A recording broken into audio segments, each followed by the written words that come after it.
Si aujourd'hui il y a des gens qui jouent avec le choix du conjoint, c'est parce qu'ils ne comprennent pas cette dimension. Le mariage a pour but d'amplifier ce que vous êtes. Que l'Éternel te fasse grâce.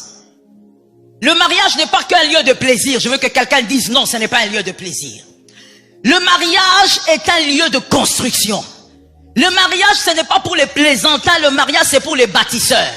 Ce sont les bâtisseurs qui se marient. Pourquoi? Parce que quand ils se mettent ensemble, ils bâtissent quelque chose. Quand ils se mettent ensemble, leur destinée est amplifiée.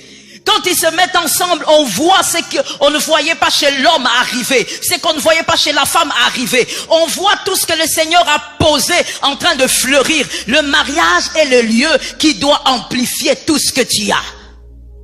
Voilà pourquoi le diable est en train de travailler tous les jours pour distraire la jeunesse. Mais au nom de Jésus, toi, je crois que le diable t'a déjà raté. Alors je bénis celui qui a dit Amen. Le diable t'a déjà raté.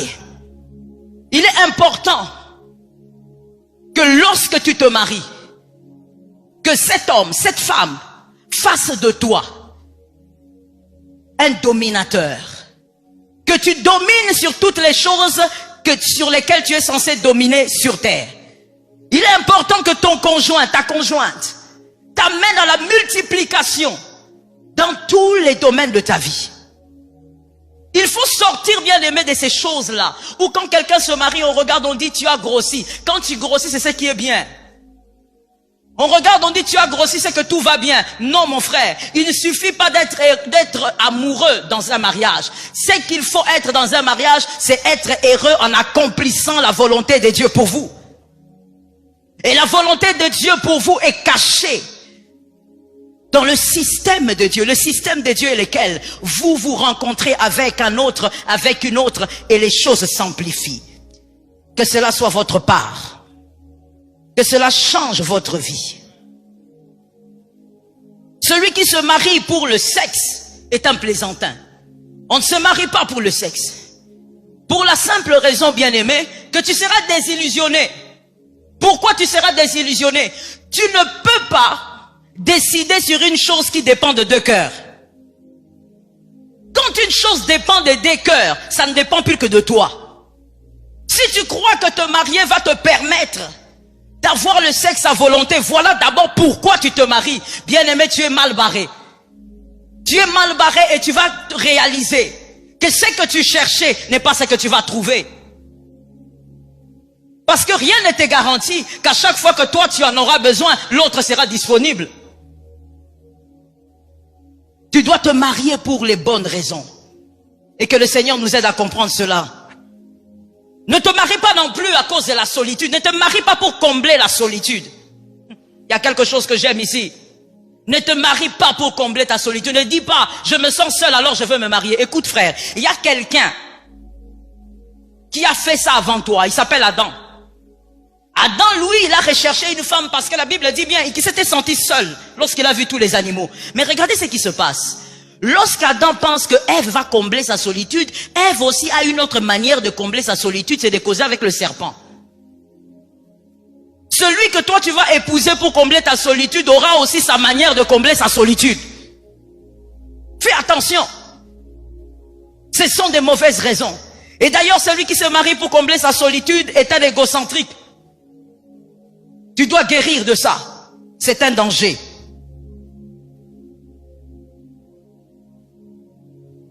Le mariage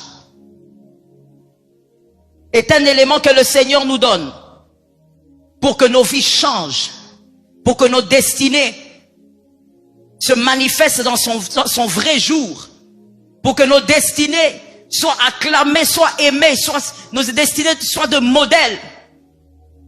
Le mariage n'est pas une histoire de plaisir seulement. C'est bien au-delà de ça. Aimer celui qui t'aime, c'est bien, mais ce n'est pas suffisant. Épouser celui que tu aimes, c'est bien, mais ce n'est pas suffisant. Parce que le mariage n'est pas seulement un lieu d'amour, c'est un lieu aussi de construction. Que quelqu'un me dise construction. Regardez ce qui se passe dans Genèse 2, 23. Genèse 2, 23. Avant de lire, j'aimerais te dire une chose. Pour bien se marier, je vais te le dire d'emblée, pour bien te marier, tu dois te focaliser sur l'essentiel. Si tu ne te focalises pas sur l'essentiel, tu as déjà mal commencé. Et donc la fin sera très mauvaise. Genèse 2, 23. Et l'homme dit, voici cette fois celle qui est os de mes os et chair de ma chair, on l'appellera femme, parce qu'elle a été prise de l'homme. Je reprends.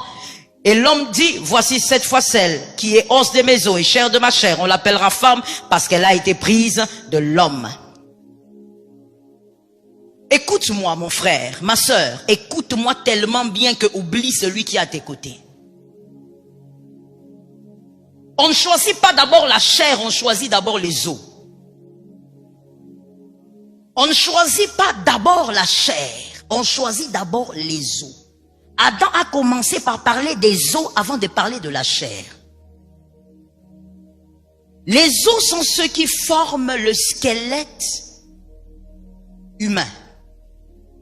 Sans ce squelette humain, il n'y a pas de place pour la chair.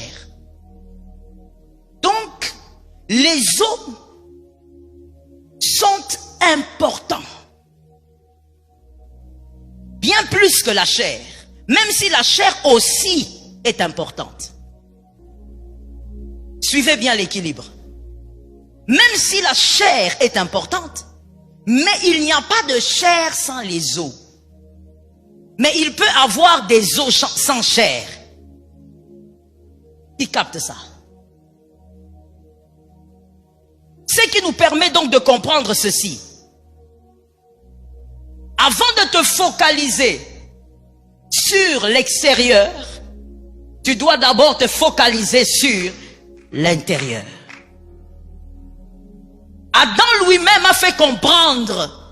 Des fois quand on lit ça, on pense seulement au poème. C'est le poème du mariage. C'est tout un enseignement. Et c'est un conseil qui demeure jusqu'aujourd'hui.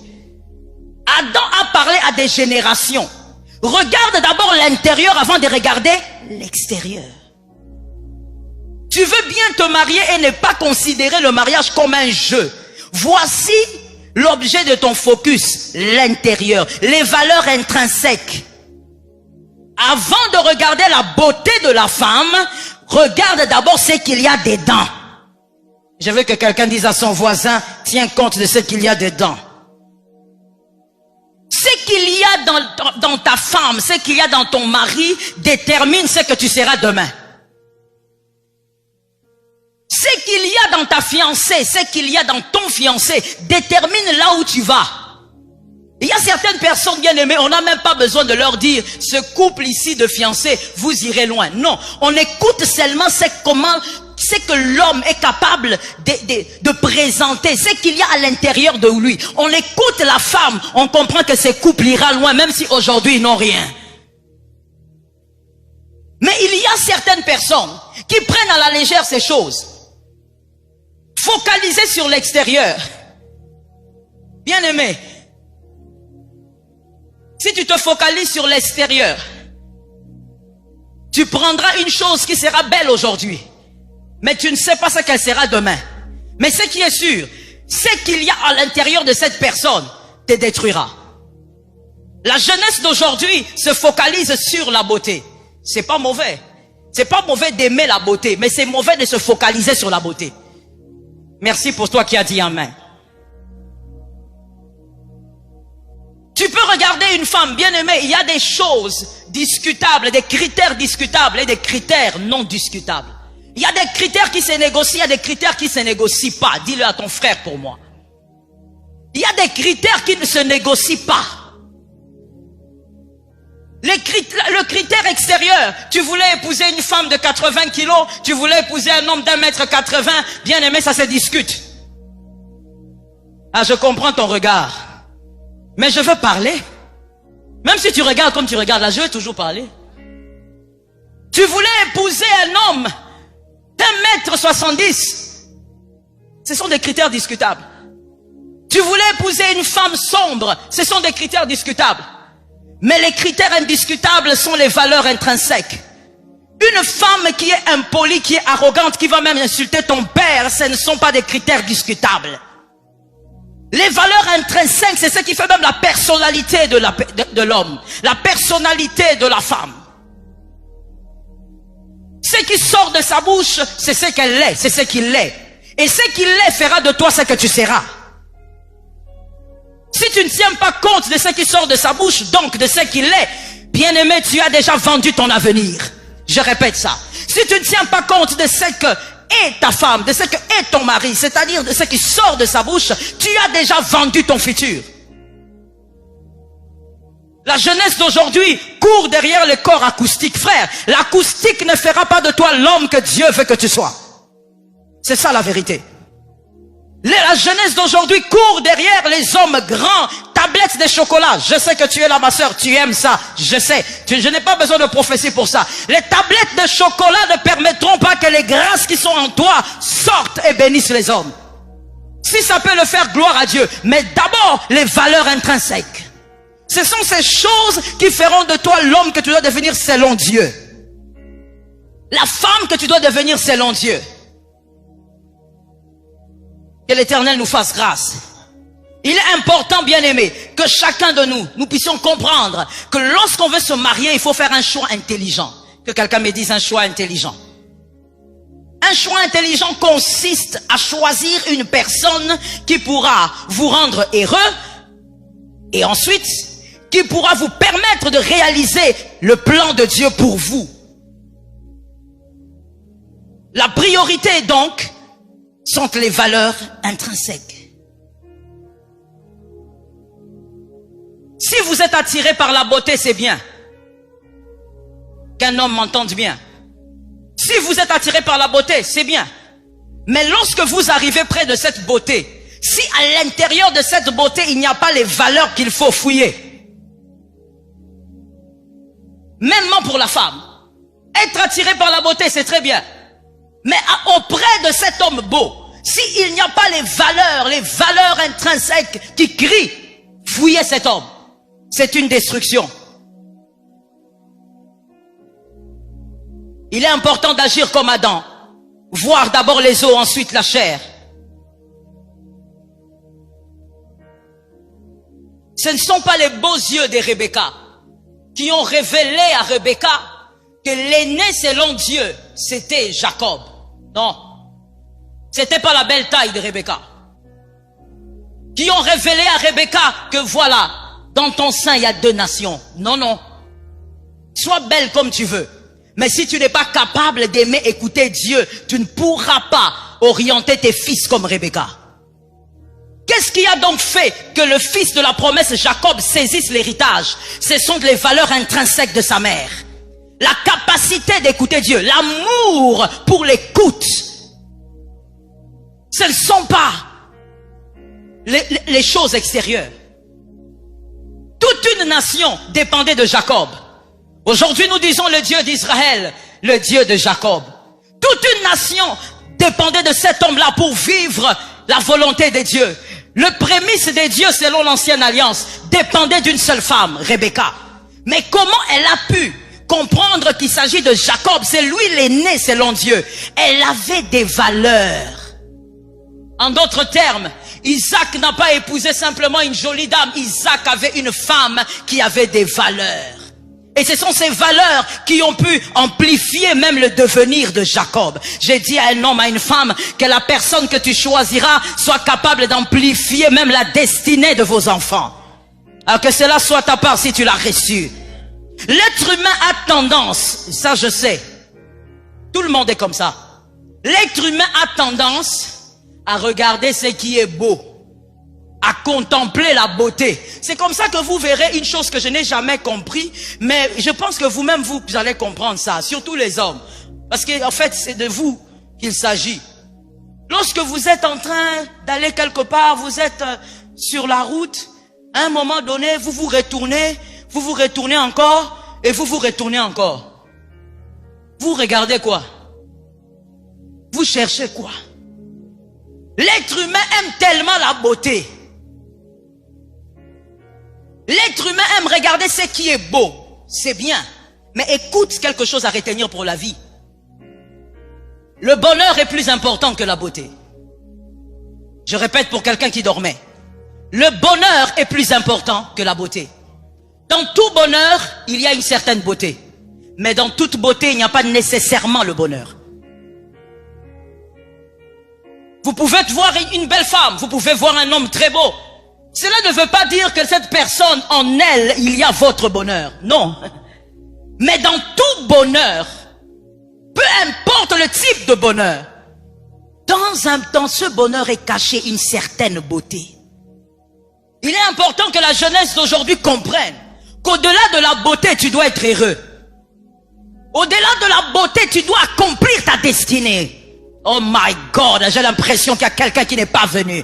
Au-delà de la beauté, tu dois amplifier ta destinée. Tu dois te multiplier. Et je ne parle pas que de procréation, mais je parle de la multiplication dans tous les domaines de ta vie. Tu ne dois pas épouser un homme aujourd'hui qui te freine totalement. Depuis que vous vous êtes mariés, c'est la crise. Écoute ce que tu me racontes. C'est normal, maman. C'est le début du mariage. Au début du mariage, c'est un peu difficile. Au nom de Jésus, sors de là. Sors de ces genres de pensées. Lorsque l'Éternel est avec vous, vous avancez dans la gloire. De gloire en gloire. De puissance en puissance. De grâce en grâce. Est-ce que quelqu'un m'a compris? Même si les difficultés arriveront, bien aimé, rien ne dit que toi tu dois commencer tes difficultés seulement au début. Qui t'a dit ça? Et il y a même quelqu'un juste à côté de toi qui dit non, c'est comme ça que mon grand-père avait commencé. Je dis à une âme, tu n'es pas ton grand-père, tu n'es pas ta grand-mère, tu n'es pas ton grand frère. Je pensais que je m'adressais à une âme. Tu n'es pas ton petit frère, tu n'es pas ta petite soeur. Tu as ta destinée, tu as ta gloire, tu vivras selon ta destinée. Voilà pourquoi quand tu choisis, regarde bien. Non, je vais le dire autrement. Quand tu choisis monsieur, mademoiselle, écoute bien. Parce que regardez, tu vas regarder l'acoustique. Regardez, tu vas regarder les yeux bruns. Regardez, tu vas regarder ses cheveux. Tu vas regarder son rouge à lèvres. Regardez, tu vas regarder sa taille. Tu vas regarder ses biceps. Il ne s'agit pas de ça. Il faut que tu ailles au-delà. Tu es beau, tu es belle, mais maintenant, parle, que je sache qui es-tu réellement. Est-ce que quelqu'un m'entend? Voilà pourquoi je veux dire une chose aux sœurs. Je veux que les sœurs disent amen. Non, j'ai besoin des amen. Je dis ceci.